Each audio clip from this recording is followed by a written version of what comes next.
And this as me say when I take my L. The man say, yo, I would suggest you travel to Fort Lauderdale and jump on a bus and come up to, you know, where I come stay. I was like, no, can't bother with that. You know, we just come Miami, man. Kind of my mind. We don't get catch one. I hear about people who get catch anything, and that's unfortunate, but that not gonna reach me. So, you know, we just go Miami same way, man. You know, that's how like 1 in a million chance as far as my mind that tell me, say.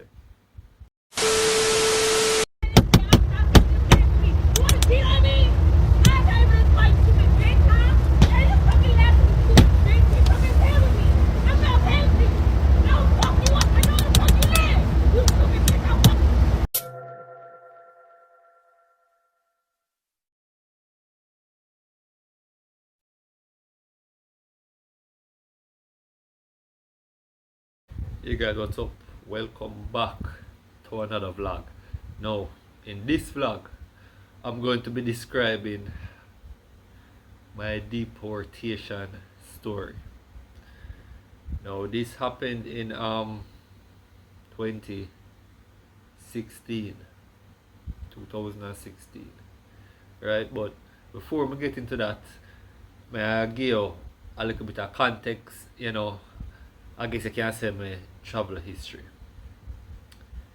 That last time I traveled was the fourth time I've ever traveled.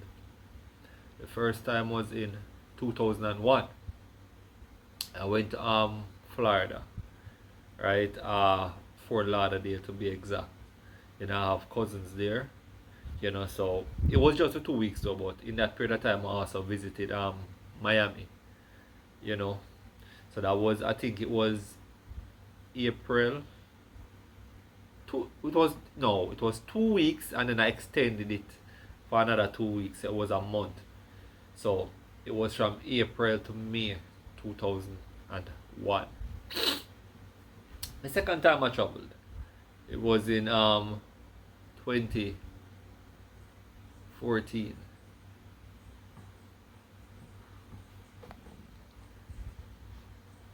I try to make sure we differentiate the topics how I think about right now, because in the future obviously may have a very important topic what I'm gonna do, you know, and that's gonna pertain like my son and that whole situation there. Honestly, I don't know when that's gonna be. You know, at this point it very, very unsure, but sometime in the future. You know, so it kinda coincide with my travel in 2014. That means I don't want to kind of mix the story, so that's why I'm there. I think about exactly what I want to say. Alright. 2014 I went to Connecticut via New York. Right? I went there to stay with a couple of childhood friends. Right? That lasted approximately 6 months. It lasted 6 months. And in that 6 months, the main reason why I even came back to Jamaica, to be honest, the main reason why I came back to Jamaica was because of my son.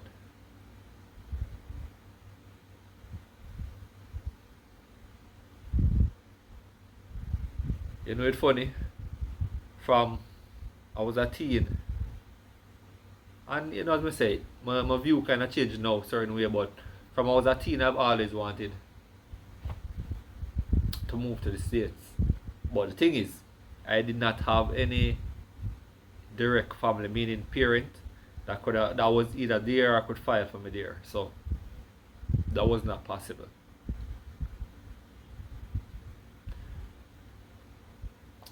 We said this much on the topic. In 2014, I had a choice to, and this was shortly before I left, I had a choice to either stay in the States, which at the time it was a pretty good situation, and I was working. I had somewhere to stay, you know, I was good. I wasn't great, but I was good. For somebody that, it kind of got there and was just starting a little bit, I guess you can call it. I was doing okay. I decided to come back to work on a situation that was in true broken, but at the time I say, you know what, I put my pride and ego aside and I come back to try to make it work for my son. And while I think about to do that in my mind, the other person I planned wedding to come in the States. While me I plan to come back to make the relationship work with her because I'm my son.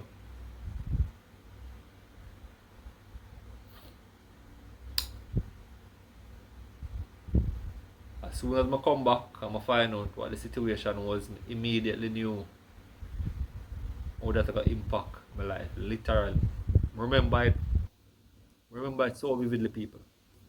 The day I found out, say the relationship here end, was the day I realized, not only I made a grave mistake by coming back to Jamaica knowing what my situation was prior, my financial situation was prior,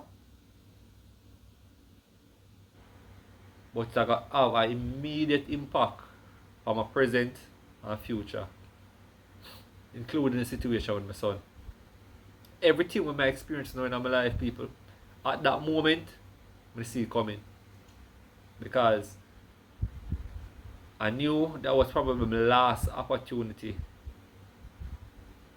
for really get a significant opportunity for like stay in the States and make something of myself.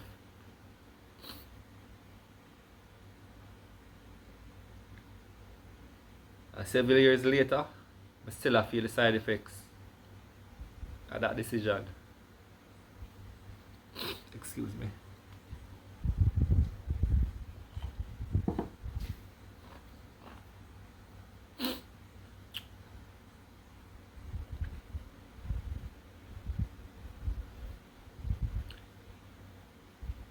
Now, getting into too much detail, but the main reason was my financial situation.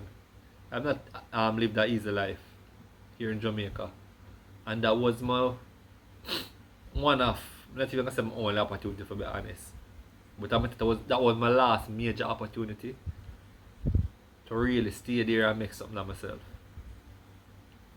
Enough about that.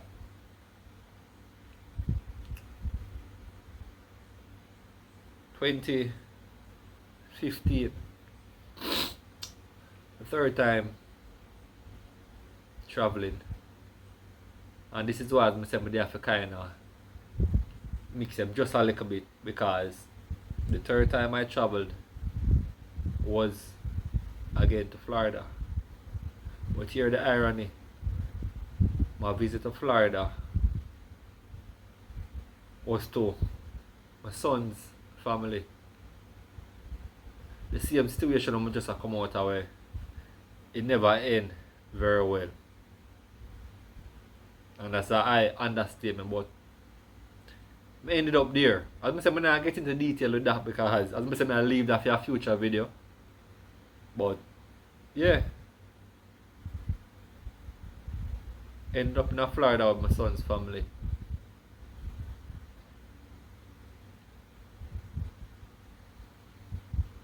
No. One thing I'm going to say on it is,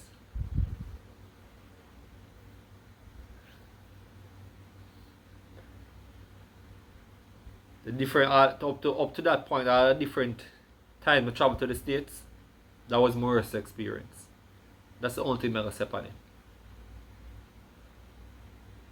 2016.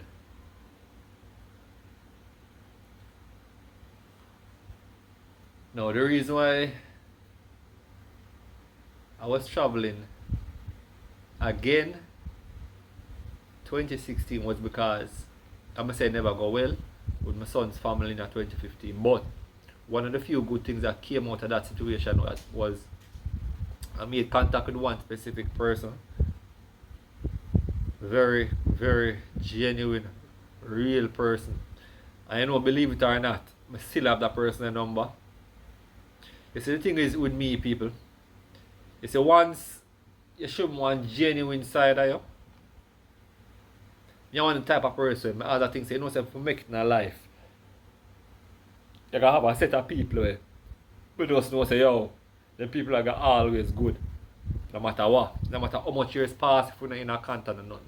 There's just certain people that I will never forget. He's one of them. So Mr. B. Williams, big up yourself. I still have him number, but I'm saying the reason why since 2016 I haven't reached out to him is because honestly, people, I tell myself I want to wait till I reach in a better situation. So reach out and make him say, yeah man, I'm still there, man, this is what I do, you know, ray. But obviously, I'm not where I want to be as yet, so, you know, as I say, you know, I'm going old, but I still have him number, and I'm sure I'm probably with up on social media somewhere, even if him change him number, but I think up till last time I check him still have the same number. There was another person, when I traveled in 2014, I should give a special shout out to Fly. You know, he was one of the managers of the store that I was working back in Connecticut. So Fly, you know, and I think I still have his numbers. I should still have his numbers somewhere about the place, and that was from 2014, so that's 9 years. Alright, so right down, ready to go down nitty gritty right now, people.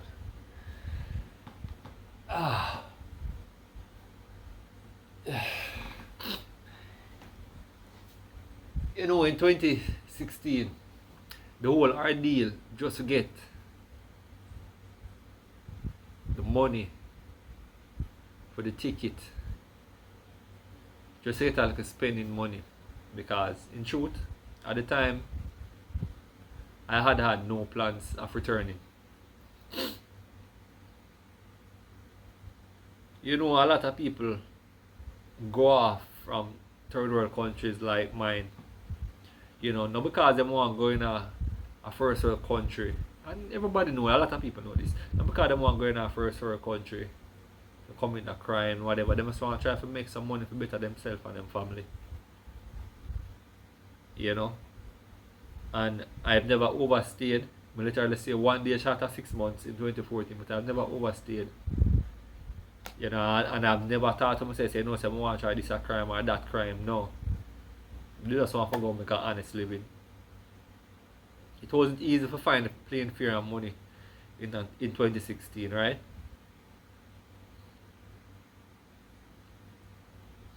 Got the money, everything. Let's not go right to the end right now, people.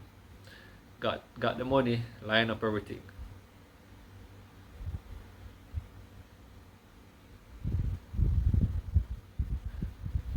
Got to Miami International. Now before I actually get into that, the funniest thing is the person that I was going up to, Mr. B. Williams. He had in truth told me, say, you know, say it's probably best if you travel to through Fort Lauderdale, and the reason for that is Miami International, them pressure you in a Miami International. You know, them screen hard in a Miami International, and Fort Lauderdale them not really, you know, put as much emphasis because, you know, Miami is like one of the big hubs in the US. So you don't know, the security of it extremely tight in all regards. And this as I say when I take my L. The man say, yo, I would suggest you travel to Fort Lauderdale and jump on a bus and come up to, you know, where I come stay. I was like, no, can't bother with that. You know, we just come Miami, man. Kind of my mind, we don't get catch one. I hear about people who get catch anything, and that is unfortunate, but that not gonna reach me. So, you know, we just go Miami same way, man. You know, that's like 1 in a million chance as far as my mind that tell me, say. So, I was advised, never take the advice. Got to Miami International, right?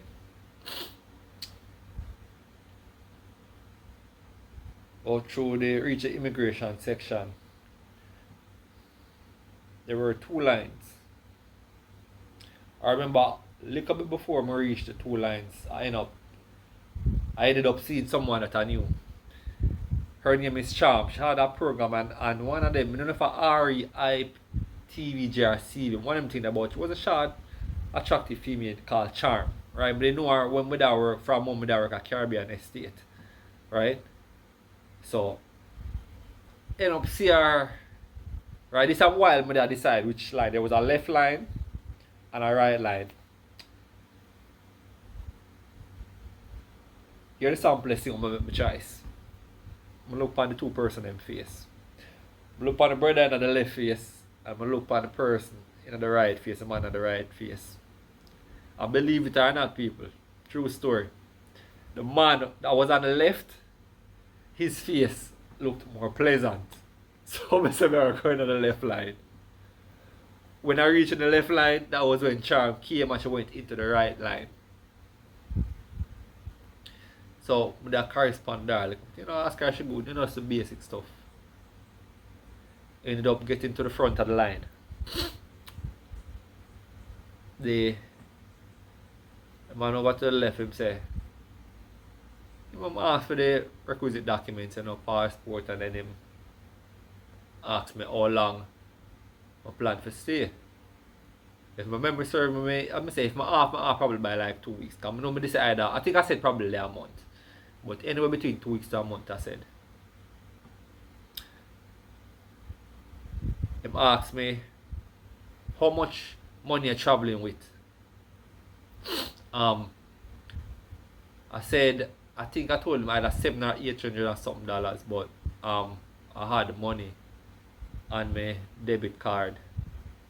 Right? Him look for me and like, what?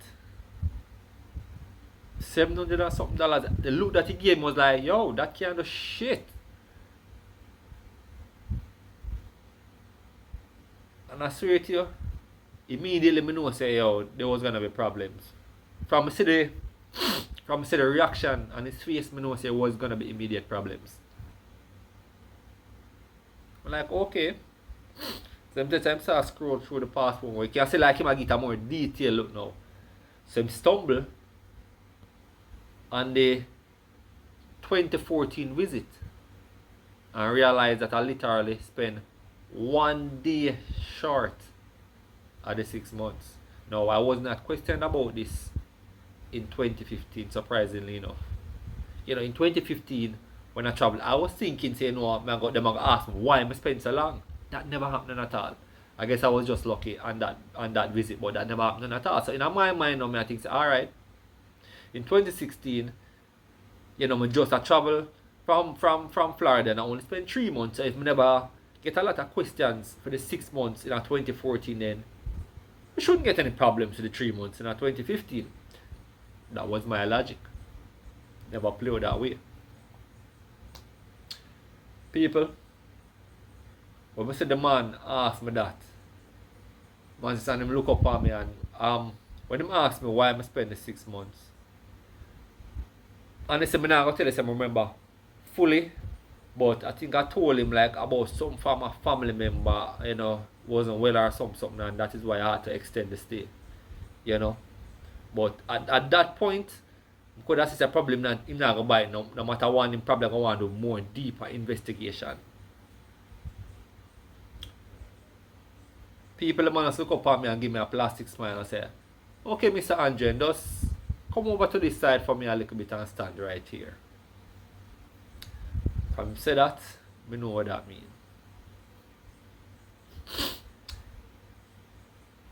Because somebody come and say, alright, just follow me, go over to this section please, and go through a door. When I went in, there were chairs, quite a few people, right? And a few people were in there, some standing, some sitting. Within just a couple of minutes of me sitting down, because the place was not that big. So literally, the other persons that were in there that were getting interviewed, you could hear the questions that were passed back and forth. So immediately as I sat there, I started to hear some of the questions. Basically, it was at that point I realized when you get to that level here, you can't really do shit, but either answer them send you back of your yard or whatever. The man have the other person's phone. And the dad just run through the phone. I remember standing there looking in a shot like, that legal? The man first run through the phone and I search whatever I want, just run through the phone. I guess it was messages or whatever, but the man run through the man's phone. And at that time I like, oh shit. Me I try to remember, I think I had my phone, but I think how the place is small, me I say if I take out my phone and try to delete any conversation between me and who me I go to, then probably I go see me. And it's like I look awkward and probably I go try to stop me or something. But obviously it was so small and you wasn't the only person. There were other persons working in there also. Right? There were cameras, everything. So we just literally freeze people. Cause in my mind I say, oh shit, there are conversations between me and the person and the plans and whatever. And the sad thing is, and funny thing is, there was actually conversation with me at times say, yo brother, this I'm my last opportunity and to life stay now. I can't come back to Jamaica like how things set at Jamaica, rough. There were honest conversations like that. It's all them things that run through my mind while I'm there watching the man in front of me I get interrogated.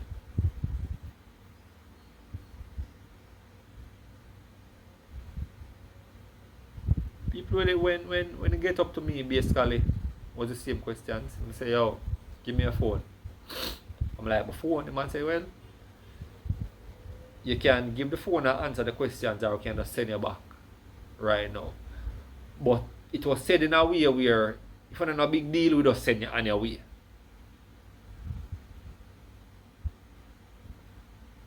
I think at that point, the only thing could have come to my mind is, I know what is in the phone, and I know say what was in the phone was being honest, and in truth, people.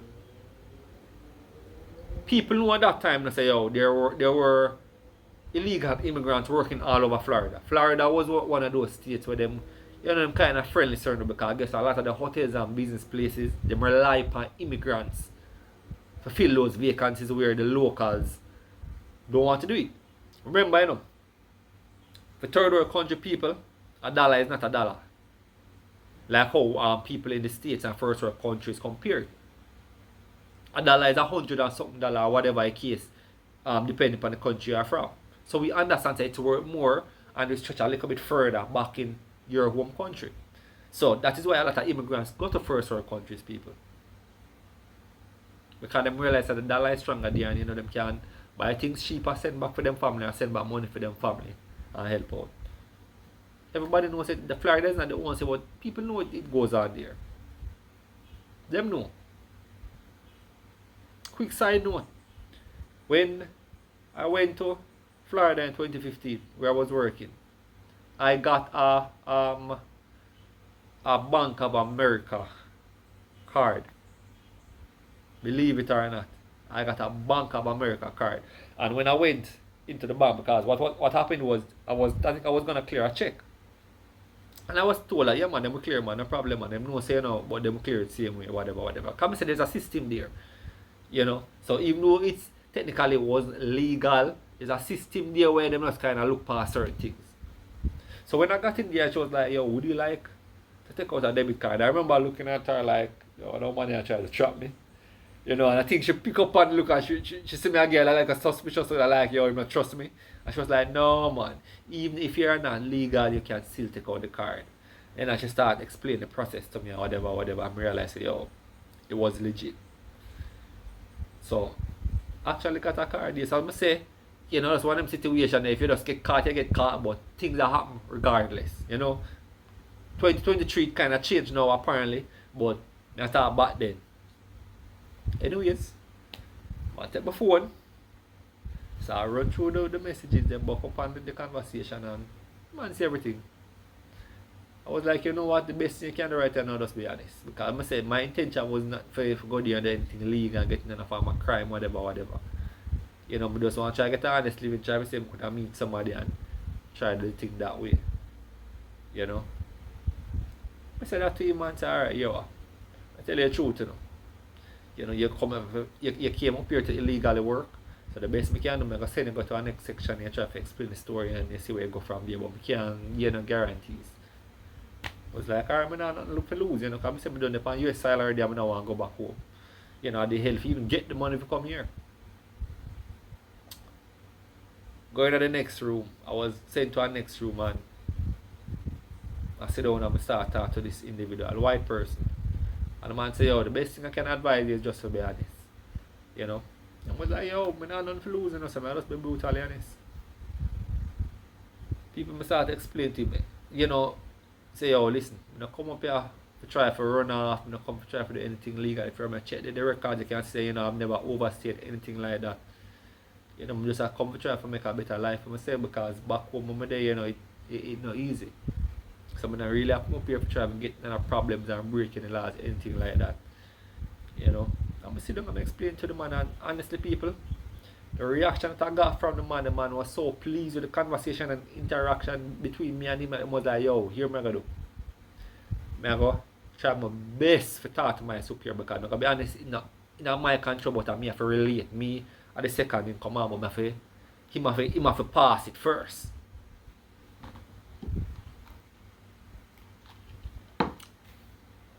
People, at that time, I'm like, yo, seems like I might have a decent chance, man, because, the brother give me some real positive vibes. I said, alright.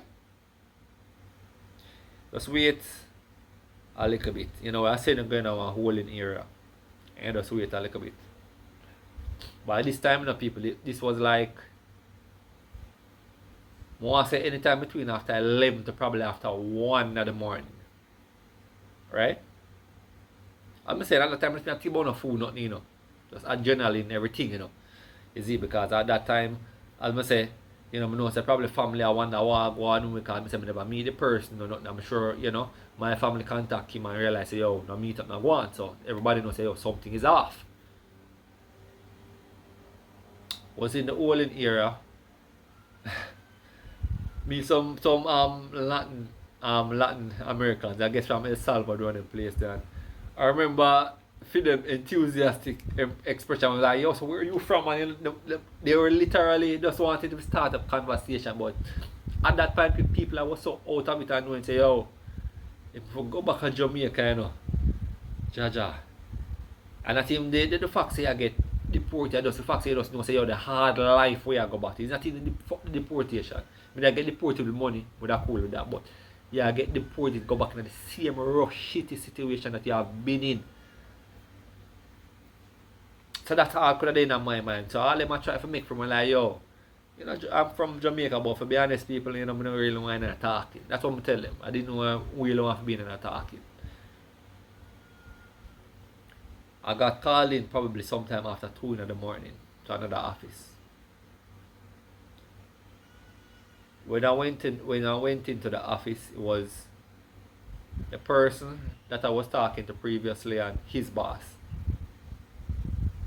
People, as soon as I went into the room and looked on the man's face, I swear to him, you can't look on someone that's not say, yo, this not gonna end well. That's exactly, it must have a look like, yo, I deal with hundreds of them, I'm just trying to get rid of as many of you guys, send them back to the country as soon as possible. That is the look where the man have. And as he opened his mouth, you could have sensed the energy there. Through the entire conversation I had with him, if he look at me 4 times, that's a lot. Majority of the time, I think if they have something like that, a reader or writer, something while he was talking to me, he couldn't care less how much. Because I say, I guess when you get to that point, or that type of position, you deal with hundreds of people probably on a monthly basis, if not more. Say just numb, and you just don't say, oh, everybody will give you a story and this and that, whatever. And I remember thinking that to myself, say, yo, even though I know I'm going to be honest, I hear this every day. And I'm not the only one being honest, and I have a hard time to try to make a better life for them in the States. So we're gonna be significantly different from mine. It's not like Jamaica burned down or anything like that. So yeah, people in other countries where in truth I got through way worse. Way worse with violence and everything there. Well, at that time, Jamaica wasn't as bad, as it is now at that time. It wasn't good, but it wasn't as bad.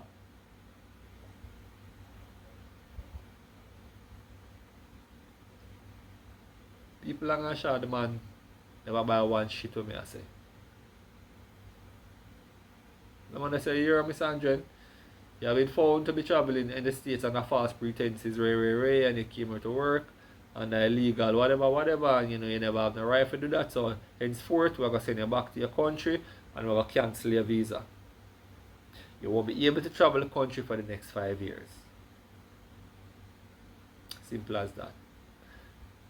The man that I talked to previously, when they have the good energy, he was just standing there like he never really know what to do, what to say. And it was at that time where I said, he never really have that much talk. I never intervened even once. He was just standing there with that pleasant feel like, I hope for the best, just like me. He never put in a good word or nothing. Just like he told us that I hope for the best.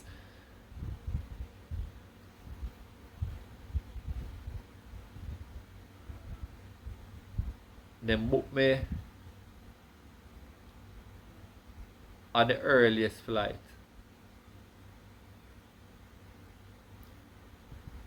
I was escorted through Miami International Airport, not with cuffs.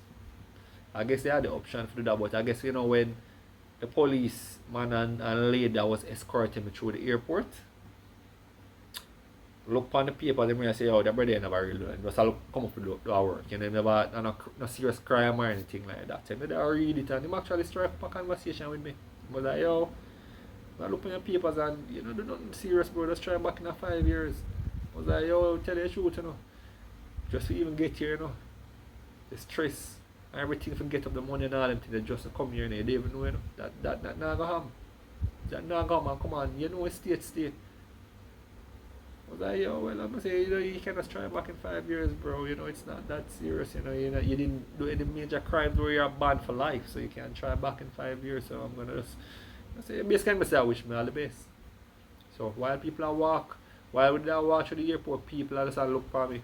But by that time, people, I was just so numb and in disbelief that I didn't even care who I look for. Because I say, international airport, but the odds are nobody has seen me, which not really get into that, but ironically, somebody actually saw me. I was placed at the back of the plane with a nice envelope and documents showing say my visa cancelled and blah blah blah blah. At the back, let me say the back of the plane, like literally right where the toilet would be. You can't push back your seat. So that's what I mean at the back of the plane. There's no reclining of the seat.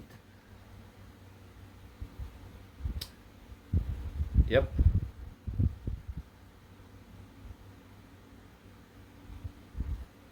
At the time, one of the most embarrassing moments, and I think overall still one of the most embarrassing moments. But the funny thing is, I didn't recall it like that. But I was just so numb, and at that time I had been through so much in my life that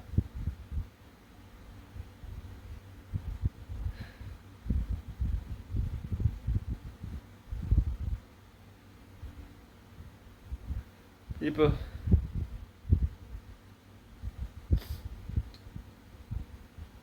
sometimes I